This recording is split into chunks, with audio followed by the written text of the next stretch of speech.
October 25th, 1944. Aboard the bridge of the destroyer USS Johnston, DD 557.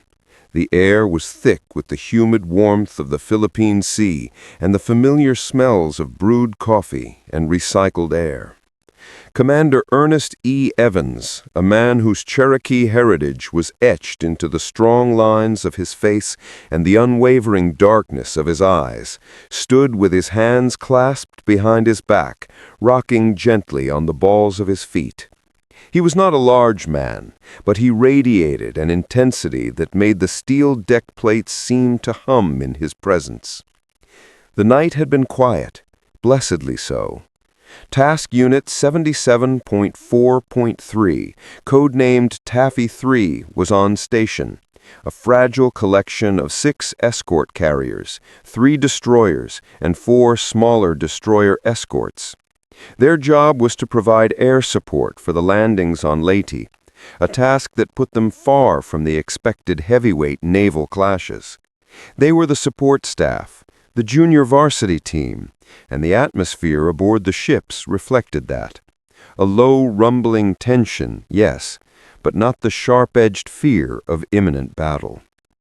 "Another beautiful sunrise, Captain," Lieutenant Bob Hagan, the gunnery officer, remarked, chipping from a chipped ceramic mug.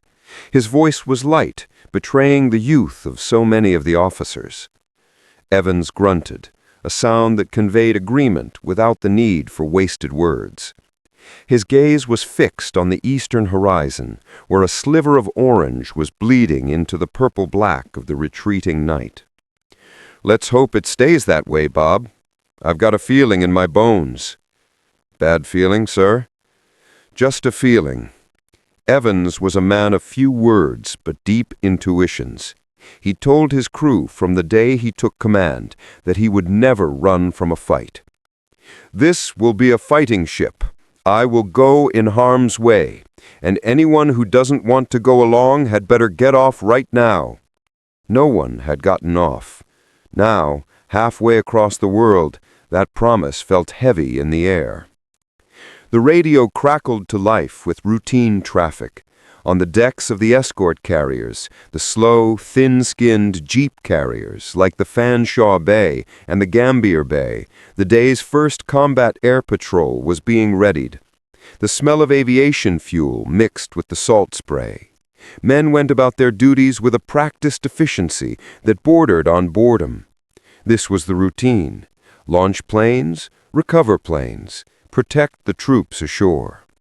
The real war, the one with battleships and naval broadsides, was happening far to the north, where Admiral Halsey's Third Fleet was supposed to be dealing with any Japanese naval threat.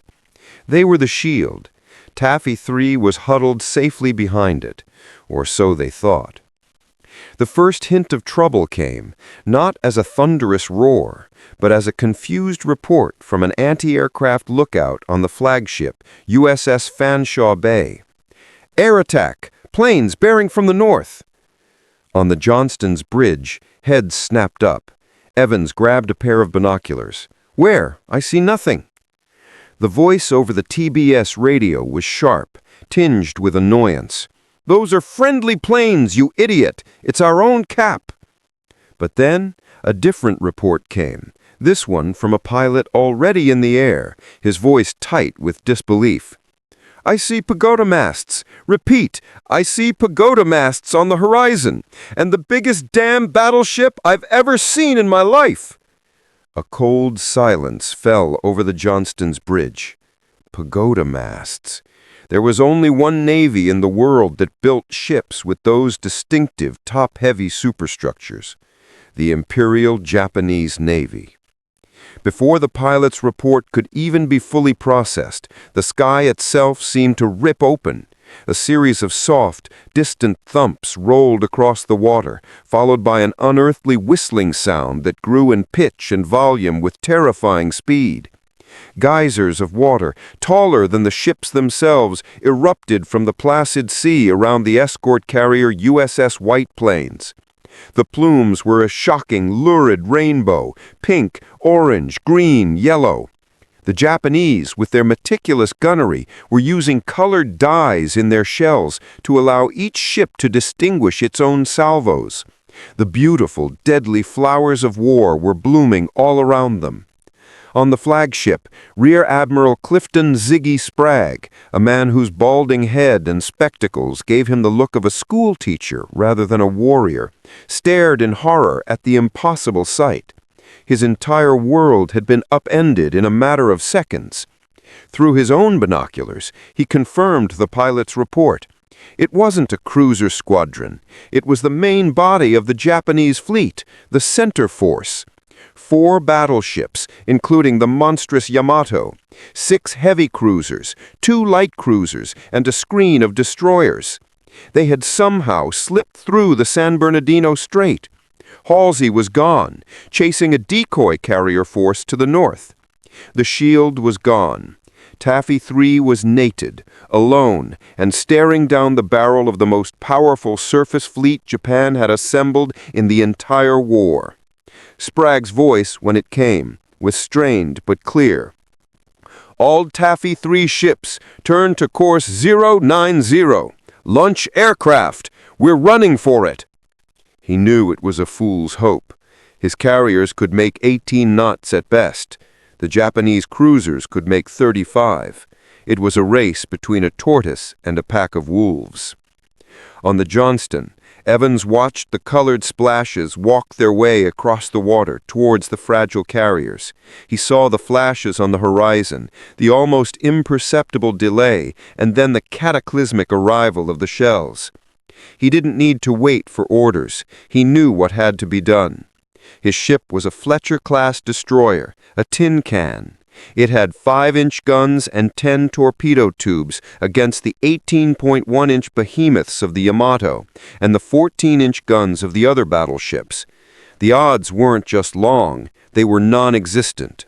It was suicide. He grabbed the ship's intercom microphone, his knuckles white. His voice boomed through every compartment of the destroyer, cutting through the rising clamor of general quarters alarms. "All hands, this is the captain. A large Japanese fleet has been contacted. They are 15 miles away and headed in our direction. They are believed to have 4 battleships, 8 cruisers, and a number of destroyers. This will be a fighting ship. I will go in harm's way, and anyone who doesn't want to go along had better get off right now." A grim pause. "Now listen up.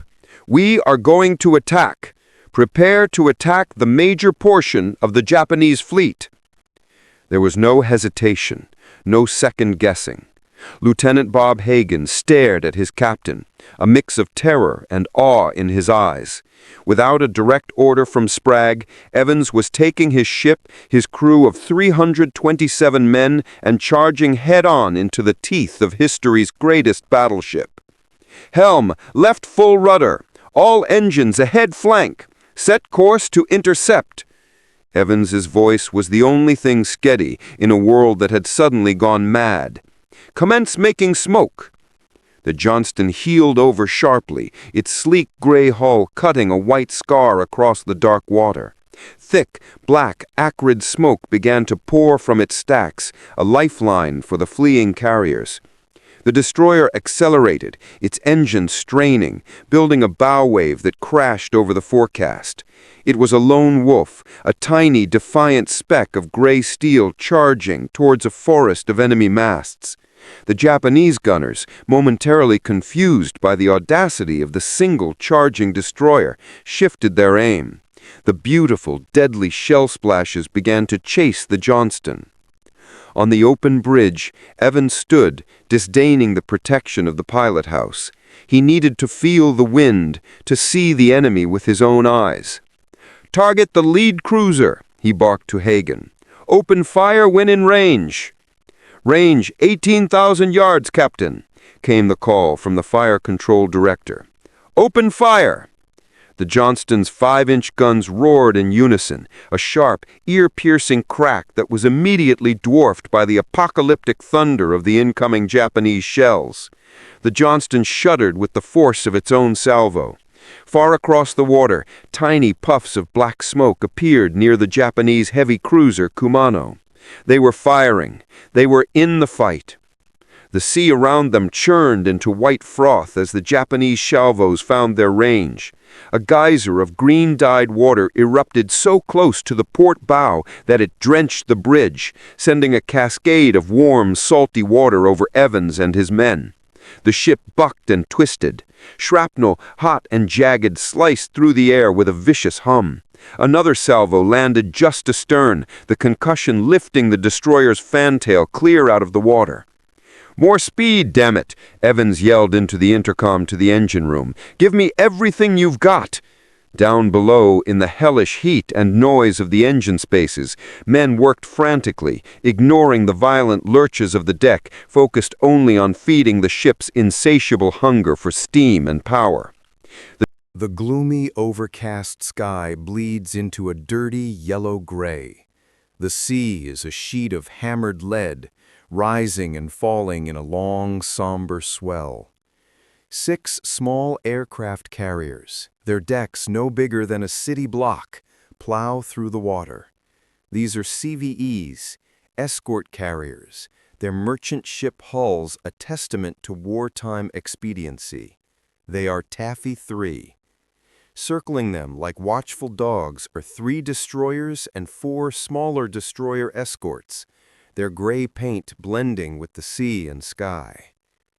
The air inside the bridge of the USS Johnston, DD 557, is thick with the smell of stale coffee and damp steel. Commander Ernest E. Evans, a man in his late 30s, stands near the helm. He is of proud Native American heritage, with straight black hair and an intensity that seems coiled in his broad frame. He sips from a thick ceramic mug, his eyes scanning the horizon. Lieutenant Robert Hagan, his gunnery officer, joins him. "Another day in paradise, Skipper." Evans doesn't look at him. "Every day is a gift, Mr. Hagan." "Yes, sir. Just wish the gifts were a little less repetitive. Anti-sub patrol, ground support, anti-sub patrol." Evans turns his gaze from the sea to Hagan. His eyes are dark, unblinking. "You remember what I told the crew in Seattle?" "Sir?" "This is a fighting ship. I intend to go in harm's way." He says it not as a boast, but as a simple statement of fact, a promise he fully intended to keep. He turns back to the sea. "The harm will find us when it's ready. Our job is to be ready back." Aboard the Samuel B. Roberts DE 413, Lieutenant Commander Robert W. Copeland, a man in his early 30s with the thoughtful, precise demeanor of the lawyer he was in civilian life, sits at a small table in the wardroom. He meticulously reviews a stack of crew reports, making neat annotations with a fountain pen. The ship hums around him, a gentle mechanical lullaby. He is an island of calm in the vast gray ocean. On the bridge of the USS Hull, DD 533, Commander Leon S. Kintberger, a career Navy man and a graduate of Annapolis, oversees the watch change. His movements are economical, his voice steady and professional as he confirms the new watch is set. He is the epitome of the steady hand, a man who trusts in procedure and training. The wind whips across the flight deck of the flagship, USS Fanshawe Bay, CVE 70. Rear Admiral Clifton Spragg, 48, a veteran wearied from weeks of continuous operations, watches a flight of Grumman Avenger torpedo bombers and Wildcat fighters roar to life. Their engines cough black smoke into the damp air. One by one, they lumber down the short flight deck and lift into the northeasterly wind, clawing for altitude towards a broken ceiling of clouds. Another long, tiresome day of reconnaissance and ground support missions has begun. Spragg pulls his collar tighter against the chill. Hours earlier, in the darkness of the Sibuan Sea, a monster moves. The HIJM Yamato, the largest battleship ever built, cleaves the black water. Her scale is obscene, a floating fortress of steel crowned with a towering pagoda-like superstructure. On her vast bridge, Vice Admiral Takeo Kurita stares into the darkness. His face is a mask of profound exhaustion, his uniform rumpled. The last 48 hours have been a nightmare. American submarines sank his flagship, the Otago, forcing him to swim for his life. American carrier planes then hounded his center force across the Philippine Sea, sinking his other super battleship, the Musashi, in a storm of bombs and torpedoes. His chief of staff, Rear Admiral Tomiji Konagi, stands beside him, equally grim. "We have cleared the San Bernardino Strait, Admiral. Course is set for Leyte Gulf." Kurita nods slowly, his eyes hollow. "And Ozawa's carriers, any word?" "None, sir. We must assume he has drawn Halsey's fleet north. The plan is working." "The plan," Kurita says, his voice laced with bitterness. "A plan that cost us Musashi. A plan that sends us into a gulf, crawling with the enemy, with no air cover of our own. We are a fist, but we are blind. Our duty is to the transports, to crush the landing." Kurita turns to him, a flicker of the fire that made him an admiral in his eyes. "Our duty is to destroy the enemy's strength, their carriers. What glory is there in sinking empty transports if their fleet remains? We argued this in Brunei. It is a fool's errand, a sacrifice for the sake of sacrifice." He turns back to the dark sea. He is a man following orders he no longer believes in, commanding a wounded beast on a desperate final gamble for the empire. As dawn breaks over the Philippine Sea, sailors in the Combat Information Center of the Fanshawe Bay listen to the crackle of static. A young radio man pulls off one side of his headphones, frowning. "Sir, I'm picking up voice traffic. Japanese." The CIC officer leans over. "Probably from Samar. They're all over that island. Ignore it." The radio man shrugs and puts his headphones back on. The routine continues. An Avenger torpedo bomber, piloted by Ensign William Brooks, drones through the clouds 60 miles east of Samar. He's on a routine anti-sub patrol. He banks the plane, looking down on the endless gray water. Then he sees it. At first, it's just a collection of dark shapes against the gray, but as he flies closer, the shapes resolve into an impossible sight. A fleet, a massive fleet. Pagoda masts, battleships, cruisers, dozens of them, steaming directly towards his task group. His blood runs cold. On the bridge of the Fanshawe Bay, Sprague is trying to make sense of two odd reports. A lookout has just seen flashes of anti-aircraft fire on the northern horizon.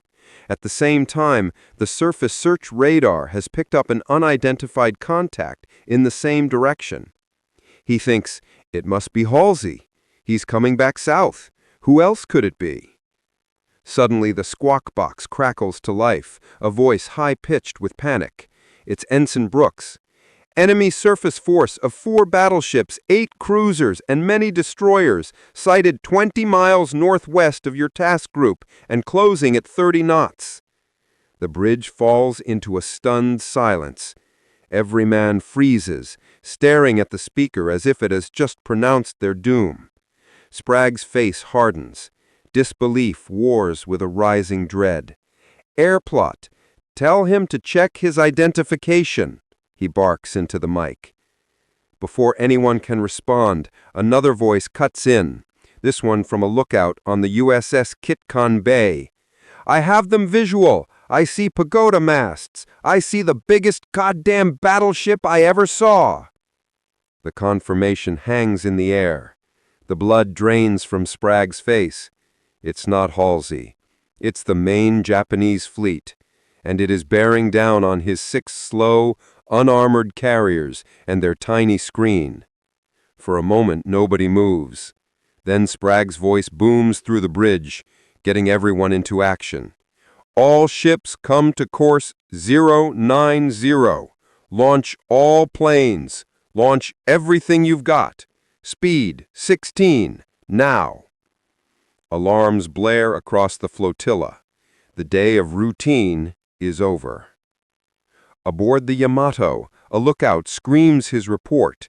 He sees what he believed to be American fleet carriers and cruisers on the horizon. On the bridge, Kurita's exhaustion vanishes, replaced by a hunter's predatory focus. This is it, the target he argued for, the enemy carriers. General attack! All ships open fire! The 9 18.1-inch guns of the Yamato elevate with a low hydraulic whine. They fire with a deafening, earth-shattering roar. Miles away, the sea around Taffy 3 erupts, towering geysers of water, hundreds of feet high. They're colored, brilliant colors, scarlet, red, sickly green, bright yellow.